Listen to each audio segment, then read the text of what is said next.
आनंद मोहन जी की रिहाई, वो बेचारे तो बलि के बकरा हैं, वो तो इतनी सजाब हो गए हैं। उनकी रिहाई पर किसी को कोई आपत्ति नहीं है, लेकिन आनंद मोहन जी के आड़ में जो काम किया है ये सरकार, समाज कभी नहीं माफ करेगा। अब अभिषेक जी इस पर जवाब दीजिए। वो कह रहे हैं समाज कभी माफ नहीं करेगा। वो कह रहे हैं जो 27 लोग रिहा हुए हैं उसमें से 13 सुशील मोदी जी कह रहे थे, 16 के आसपास अजय आलोक कह रहे हैं कि 16 मुस्लिम और यादव है। वो सीधा ये कह रहे हैं कि आप वोट बैंक की पॉलिटिक्स कर रहे हैं, वोट बैंक की पॉलिटिक्स कर रहे हैं। लिस्ट दिखाइए, लिस्ट में क्या क्या है। आरोप लगाना तो उनका काम है, लिस्ट हर किसी के पास है। मैं नाम पढ़ देता हूं। मृत्युंजय जी भी लिस्ट पढ़ने लगे। क्या पढ़ती है? आपके पास लिस्ट है प्रवक्ता जी, लिस्ट है आपके पास? हमारे पास तिवारी जी लिस्ट बाहर हमारे पास। तिवारी जी लिस्ट का है ना, रही सब चीज का लिस्ट रखते हैं अंजना जी। मैं अंजना जी मुझे हाँ ठीक है, बोलिएगा एक बार तिवारी जी, बस हम लोग को बता दें लिस्ट उनके पास बाकी नहीं खे। पूरा लिस्ट है, सब चीज का लिस्ट है। क्या लिस्ट चाहिए, किसका चाहिए बताइए, हम बता देंगे, मौखिक बता देंगे। ये लोग आरोप सही लगा रहे हैं क्या? 13 है कि 16 है? ये इनके पास अंजना जी ये बताइए, इसी तरह के आरोप ये सब चीजों में लगाएंगे। हिम से लेकर हल्दी तक पर चर्चा कीजिएगा तो ये इसी तरह का आरोप लगाएंगे। माई समीकरण, बाप समीकरण, यहाँ माई बाप, पोता पोती, बेटा बेटी सब है। जनता हमारे साथ है, इनको हर चीज में देखेंगे। हिंदू मुस्लिम, माई समीकरण, तो कभी ये समीकरण कभी वो समीकरण। अरे असली समीकरण पर बातें नहीं होता कि रोजगार मिल रहा है नौजवानों को, इस पर बोलेंगे नहीं। अभिषेक जी बोलिए। अंजना जी आपने बहुत अच्छा किया, शुरुआत में आपने एक लंबा वक्त दिया सुशील कुमार मोदी जी को अपनी बातों को कहने और रखने। सुशील कुमार मोदी जी की तस्वीरें आप दिखा, सोचिए भाजपा के अंदर कितना बड़ा विरोधाभास है। मैं तो आपको उनका ट्वीट दिखा देता हूं। 13 फरवरी का ये ट्वीट है। इस ट्वीट में सुशील कुमार मोदी जी 30 सेकंड का वक्त देंगे। कह रहे हैं आनंद मोहन जब 14 साल से अधिक की सजा काट चुके हैं, बंदी के रूप में उनका आचरण भी अच्छा रहा। हमें रियायत देकर रिहा करने के कानूनी विकल्पों पर सहानुभूति पूर्वक विचार करना चाहिए। राजीव गांधी हत्याकांड के दोषी बरी हो सकते हैं तो आनंद मोहन क्यों नहीं?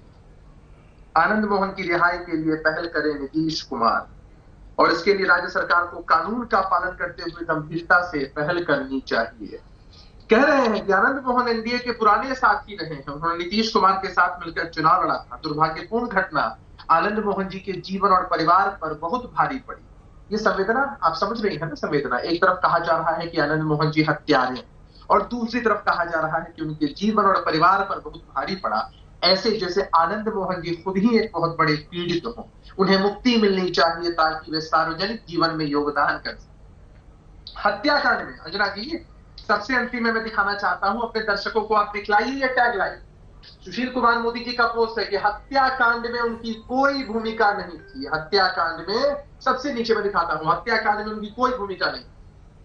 13 फरवरी का ये ट्वीट होता है और किस बेबाकी के साथ सुशील कुमार मोदी जी हो, भाजपा के अन्य नेता हो, अपनी बातों को कहते हैं।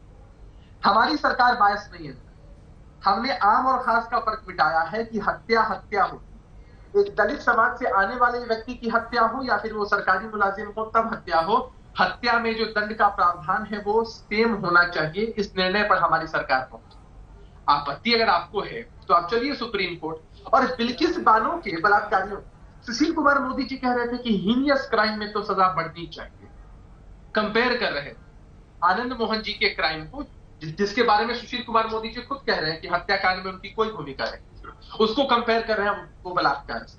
तो बिल्किस बानो जैसी बहन के बलात्कारियों को आपने इस बेबाकी के साथ आजाद कर दिया। और जब आप अंजना जी सवाल उनसे पूछती हैं इस नेशनल टीवी पर, जब देश की जनता उनको सुन रही है, तब वो कहते हैं कि मैं उस मुद्दे में जाना नहीं चाहता। आप जरा सोचिए ना कि ये लोग ऐसे लोग हैं जो राजनीतिक गिद्धों की तरह है, जिनकी सबसे बड़ी प्राथमिकता है कि अगर किसी की मृत्यु होती है, हत्या होती है, बलात्कार होता है, तो इस एंगल को तलाशना है कि कहां जाकर राजनीतिक लाभ किया जा सकता है। आनंद मोहन जी का पॉलिटिकल करियर पहले भी रहा, वो हम बिहार के वरिष्ठ नेताओं के पॉलिटिकल साथी भी रहे, आने वाले समय में वो क्या करेंगे नहीं करेंगे इस बात का निर्णय उनको लेना है। अगर हमारी पार्टी, हमारा गठबंधन ये सोचकर बैठे कि अमुक वोट बैंक को साधना है तो ये बीजेपी मुगालते में रह सकती है, हम जरा भी मुगालते में नहीं।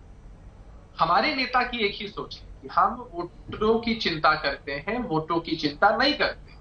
और लंबे समय से नीतीश कुमार जी ने इस बात को साबित किया है। नीतीश कुमार जी ने क्राइम के साथ कब कॉम्प्रोमाइज किया है? नीतीश कुमार जी का बिहार डीजीपी स्तर के पदाधिकारियों की घर की कुर्की जब्ती होती है। और आज जब भाजपा के लोगों के पास कोई दलील नहीं है, कोई तथ्य नहीं है, तो लगातार वो लोग ऐसी भ्रामक बातें कर रहे हैं जैसे नीतीश कुमार जी ने किसी हत्यारे को आजाद कर